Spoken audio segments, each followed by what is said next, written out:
trusted news source, ABC6 News at Noon. Good afternoon, everybody. Thank you so much for joining us. I'm Doreen Scanlon. We start today with the weather as we take a live look outside right now with our sky cam. It is chilly out there, but still a lot of sunshine. Chelsea is standing by in the Weather Center with our first forecast. Hi, Chelsea.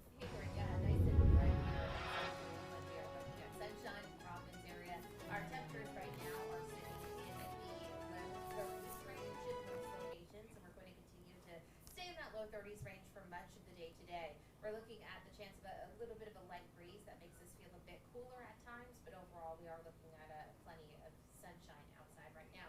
Your temperatures across the area in the low 30s at the moment.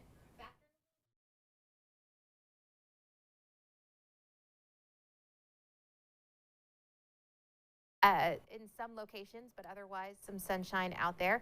And we are looking at dry conditions for the remainder of the day with some flurries that'll develop again overnight and into early on tomorrow morning. So what you're looking at in your hour-by-hour forecast is temperatures in the low to mid 30s for the rest of the afternoon. Dwayne?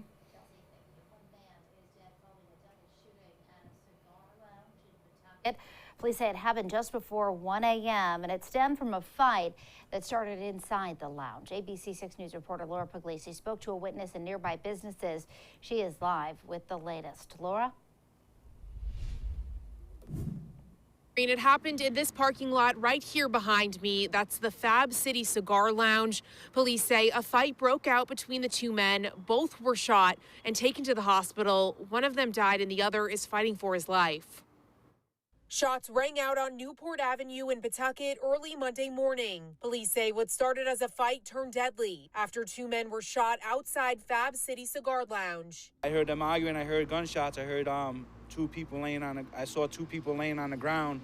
These days are crazy, you know, it's pretty sad. You can't go out. A nearby witness who didn't want to give his name says he saw it happen. He was dropping his girlfriend off nearby when he heard arguing outside the lounge. When police arrived, both men were found with gunshot wounds and were taken to the hospital. Investigators say one of them later died. I want to say my prayers. You know, I don't know the kid, you know what I mean? But I want to say my prayers to him and to like his family, you know, and rest in peace to him, you know what I mean? The shooting comes as a shock to many in the area. For Chris Senecal, manager of Tigger's 2 Breakfast and Lunch, it's too close to home. There's been a lot of trouble over here at the Cigar Lounge. It's not the first time that these things have happened. There's been a few fights. There was another shooting that was involved over here. Senecal says Tigger's has been around for over 10 years. Their business and others ABC6 News spoke to say the area is getting more dangerous and want clubs like this to go. I think it has an effect on your customer base too. It can worsen it, or you can get other people that with bad attitudes come in too, you know, because they think that, you know, this is a place you want to hang around and raise hell. But, you know, we can't have that here, you know, because it's a family restaurant. For now, the Cigar Lounge will stay closed until further notice. That's according to a post on their Facebook page. And police will continue to investigate how things escalated so quickly. And we did reach out to the lounge for comment, but we haven't heard back yet. The investigation is still ongoing. Reporting live in Pawtucket, I'm Laura Puglisi, ABC6 News. The cause of a fire happened just after midnight near Branch Avenue. Both police and fire at the scene here with flames in the brick buildings right at the Branch Ave exit off 95. A man who reported the fire at the North Main Street Fire Station had minor injuries. He was taken to the hospital. The fire was put out a short time later. And turning now to our coverage of the coronavirus. And as some hospitals continue feeling the strain from the Omicron variant, there is some encouraging news. Dr. Anthony Fauci saying this surge could be nearing its peak. ABC's Rena Roy has the latest. In a sign of hope, Dr. Anthony Fauci saying some parts of the country may have seen the worst of this Omicron surge. Things are looking good. We don't want to get overconfident, but they all look like they're going in the right direction right now. Nationwide, new cases dropping 10% in the last week, but parts of the Midwest and the West still getting hit hard.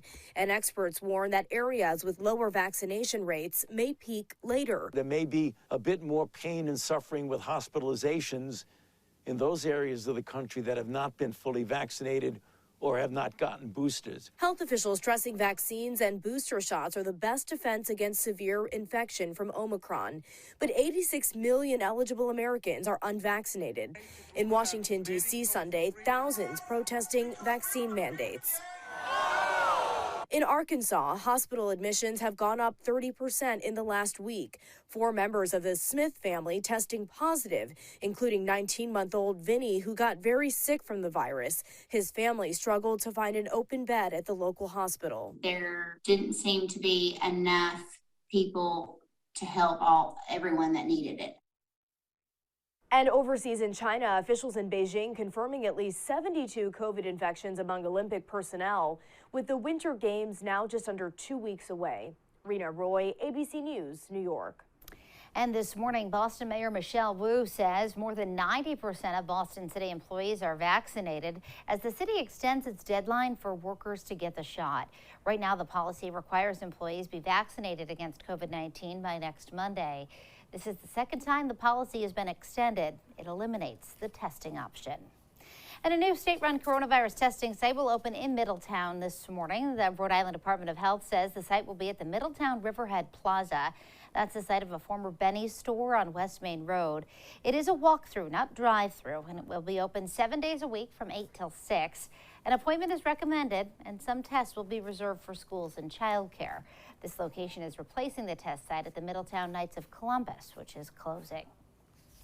And now to an ABC6 update. Renewed speculation over the weekend over who's going to run for Congressman Jim Langevin seat in Rhode Island's 2nd Congressional District. Congressman Langevin is retiring after 22 years representing the state in D.C. And we now know that Republican State Senator Jessica De La Cruz will try for her party's nomination. The Rhode Island Republican Party confirmed that on Twitter late last night. Bob Lancia has already announced his bid for the seat. On the Democratic side, a surprising name keeps coming up. The Boston Globe reports that Dr. Nicole Alexander Scott, who is resigning as Health Department Director, is seriously considering a run. Well, the South Kingstown Town Council will meet tonight for the first time since the school's redistricting plan was approved. The school committee voted unanimously Thursday to pursue an option that closes 2 SK schools by 2025. Curtis Corner Middle School would close in the fall of 2023, and Wakefield Elementary would become a pre-K only starting this fall before closing by 2025. According to tonight's agenda, the council is expected to, at the very least, enter some resident feedback into the record.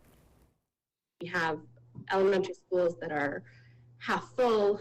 We have a high school that's half full. The decision that was made last night was difficult, but it was necessary. The school committee said Thursday that a consultant will now work on drawing attendance zones for the 3 elementary schools, needing to redistribute the Wakefield students for next school year.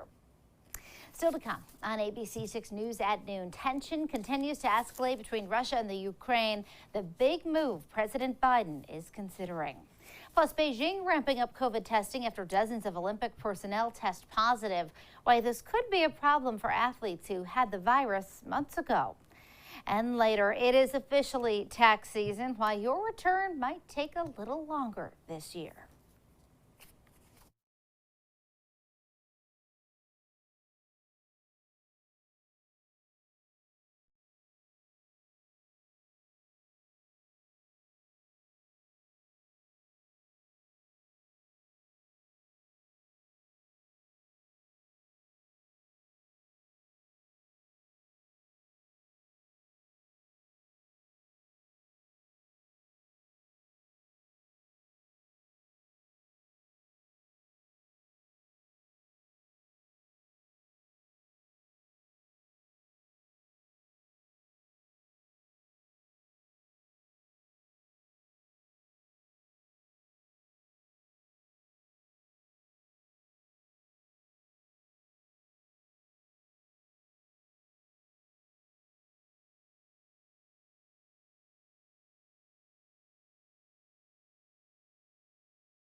Move to send U.S. troops to NATO allies as the administration orders some Americans to evacuate Ukraine with Russian forces massed on the border. ABC's Alex Prochet has the latest. Today, intensity growing over Russian aggression towards Ukraine. Sources telling ABC News the White House now considering sending additional troops to Eastern European countries. Up to 5,000, according to the New York Times, along with warships and aircraft. And now the U.S. Embassy in Ukraine is ordering staff's families to evacuate and authorizing non-emergency personnel to depart. The State Department warning U.S. citizens in Ukraine should consider departing now using commercial or other privately available transportation options. The Ukrainian government criticized the decision as premature and excessively cautious. But the order comes as some fear a Russian invasion could happen at any moment, although Putin has denied this. ABC's Ian Pannell was on the front lines there just days ago. We just heard a gunshot. The British government has accused Russia of plotting to insert a pro-Russian politician as the leader of Ukraine. The U.S. calling the information deeply concerning. Today, the Kremlin says fears of a Russian invasion is hysteria created entirely by the U.S. and NATO.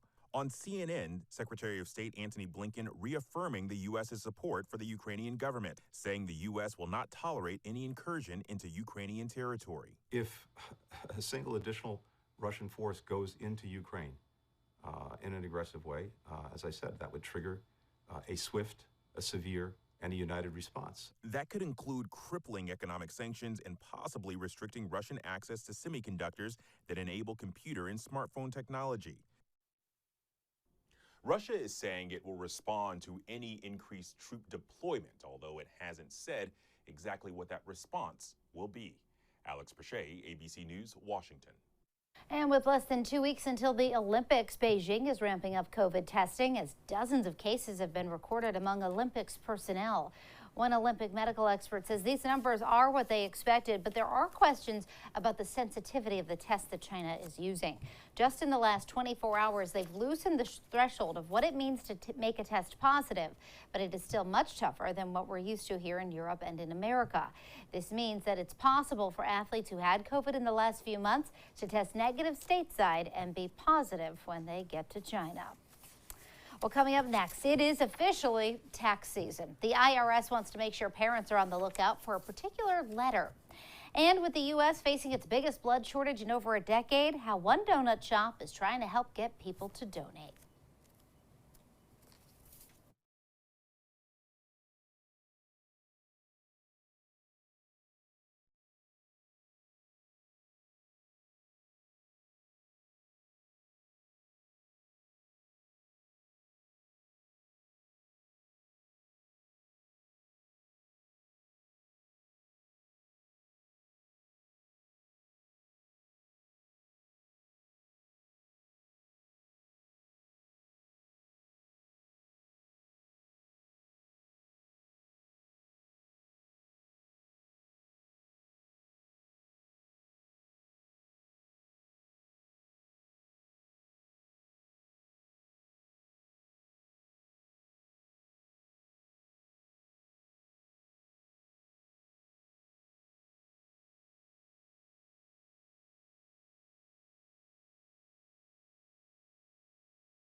today, and it may take some time to get your tax returns. A worker shortage at the agency not helped by stalled legislation in Congress that would authorize billions of dollars to help expedite tax returns. And this year, parents are advised to keep a special eye out for an IRS mailing known as Letter 6419.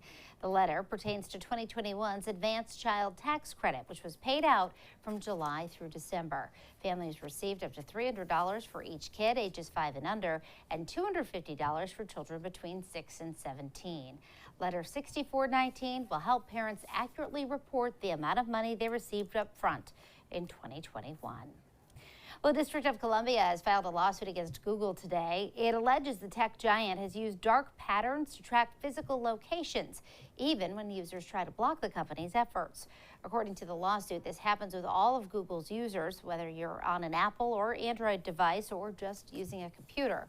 The lawsuit claims Google misled people about how they can opt out of tracking by failing to mention other settings that could collect data without your knowledge. Google has not responded to the lawsuit. Department store Kohl's is under pressure. A group backed by a hedge fund is offering about $9 billion for the retailer. No response yet from Kohl's on the takeover. The company reported a 16% sales increase last fall compared to a year earlier. And Apple has a pink screen problem. Some iPhone 13 users are reporting that the screen of their device randomly goes pink, making it impossible to use until it's restarted. Apple is advising users to back up their data and make sure the latest software is updated. And a new version of earbuds that pride itself on not giving you great sound. The Quiet on 3 Sleep earbuds will block out unwanted sounds so you can sleep in peace. It doesn't offer white noise like some similar products. They cost about $269. And now, your ABC6 Storm Tracker weather with meteorologist Chelsea Priest. Well, temperatures outside as you're heading out for lunch today, still kind of on the chilly side of things. A little bit warmer than the temperatures we experienced over the weekend, but still cold for this time of year. We're sitting in the low 30s for Providence and Smithfield, low 30s in Westerly as well. Newport still in the upper 20s in Norwood and Boston too. The average high for this time of year is about 38 degrees, so we are below that for right now. And there's a light breeze that's coming in from the north, about 5 to 10 miles per hour. That does drop our feel-like temperatures by just a few degrees. In some locations, a little bit of a stronger breeze makes us feel more like the teens in Newport right now. So depending on where you are, you certainly are feeling even cooler than the already chilly temperatures. Now again, the average high is 38 degrees. Today, we're topping out only in the low to mid 30s, so a few degrees below average. Tomorrow, we warm into the mid 40s, about 10 degrees warmer than today. Not a huge jump from what's normal for this time of year, but a little bit of a change after a few very chilly days. But it's short-lived. By Wednesday and Thursday, our highs are only in the low to mid 20s, upper 20s maybe by Thursday afternoon, and overnight lows will be down to the teens and single digits as we head through the middle part of the week. Seen a few flurries here and there. Not out of the question to see a snowflake flying around. It is very light, very fine. Most of it kind of getting eaten up before it even reaches the ground. But don't be surprised if you get a little isolated snowflake. Otherwise, partly sunny conditions for the rest of the afternoon. This evening, our clouds will continue to increase ahead of another little low pressure system. We had some flurries flying overnight. We have some light snow in the forecast overnight into early on tomorrow morning. And we're going to continue to see temperatures climbing from there. And eventually we may transition over to some light rain showers into tomorrow morning. So we'll go through things hour by hour here. Again, a blend of sun and clouds as we head through the afternoon. And we're going to continue to see partly cloudy conditions today. Now this is about 11 o'clock midnight and you're starting to see some light snow showers showing up. Again, this is very light. It's hit or miss. It's not enough to really cause any problems. If you do have overnight travel into early tomorrow morning, there could be a little coating out there. So just be mindful of some slick spots. But otherwise, again, light snow showers overnight. Temperatures from there will start to warm and some light rain showers may be around tomorrow morning as we make that transition. And then we warm up into the 40s, but again, that warm up is short-lived. We're clear as we head into Wednesday morning. Temperatures will be down to the teens, though. Highs on Wednesday only in the 20s, and on top of that, it's going to be windy, which makes us feel even cooler. Again, really cold again on Thursday. And then we're going to jump ahead to the potential for a weekend storm system. There's a lot of guidance right now that does bring a strong low-pressure system towards southern New England. Now, the question is, at this point in the week, when we're talking on Monday about something that's going to happen overnight Friday into Saturday, we're still days and days away from this. So there's a lot that can and will change. But there's the potential for this strong low pressure system to come over southern New England, bringing either heavy rain, heavy snow, certainly some gusty winds. We're going to narrow down the exact path of this low pressure system in the coming days. This is just an early heads up that there's the potential for a strong storm system through the area on Saturday. Low to mid 30s today, partly cloudy, a little bit of a breeze making us feel even cooler. We're mostly cloudy through the evening. Some light snow comes in around midnight, a little coating in spots overnight. Watch for some slick locations. Some early flurries change over to rain showers, but otherwise, again, that's hit or miss. We gradually clear out. We're mild tomorrow, but the breeze then shifts, and then from there, really cold on Wednesday and Thursday with sunshine. Highs only in the 20s. Actual temperature Thursday morning in the single digits. Doreen? Boy, Chels, thanks.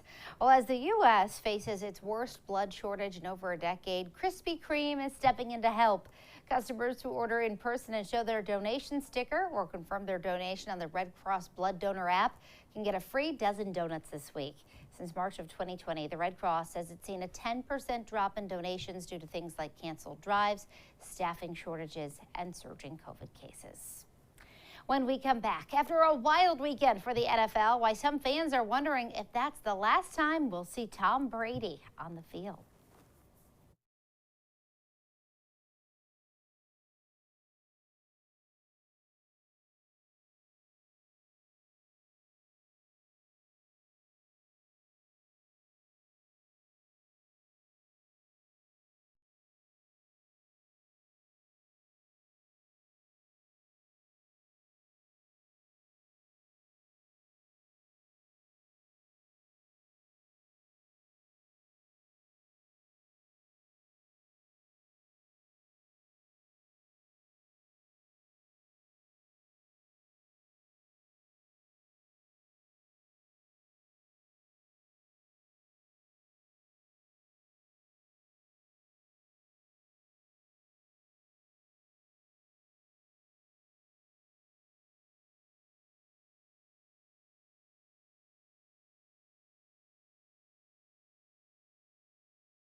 What a wild weekend of NFL football. All 4 games decided on the last play.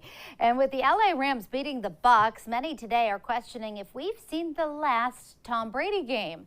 Brady got his first ever unsportsmanlike conduct penalty in the game, and he almost pulled off another legendary comeback, but it just wasn't meant to be. So now the rumors are swirling about the 44-year-old's future, but he's not saying anything just yet.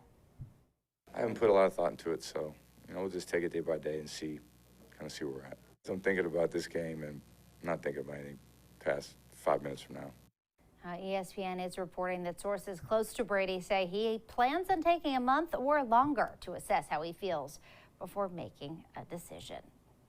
Well, coming up next, your favorite Valentine's candy might have gotten a little sweeter. We'll take a look at some of the new sayings added to those iconic heart-shaped treats. Plus, Chelsea has another look at your afternoon forecast right after this.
sayings, you know, sweethearts. Well, for your Valentine's Day gift-giving enjoyment this year, you'll find 16 new sayings on the Candy Conversation Hearts. Little words of encouragement, everything from you got this and high five to crush it and you the best. Don't worry, the classic sayings haven't gone anywhere. You can still ask someone to be mine in sugar form. I don't really love the way they taste, but I like the messages, Chelsea, right? Hang in there. Exactly. You the best, Chelsea. Yeah, those are good ones. It's a sign of the times, right? We are looking at a mix of sun and clouds outside today. It's a chilly day. Some light snow comes in around midnight and sticks around into early tomorrow morning. Temperatures climb and we start to warm up. So we switch over to some light rain showers. We'll be in the 40s tomorrow afternoon, but then we drop down into the 20s pretty quickly for Wednesday and Thursday. Doreen? All right, Chelsea, thank you. And thank you for joining us for the news at noon. The news continues first at 4. Have a great day.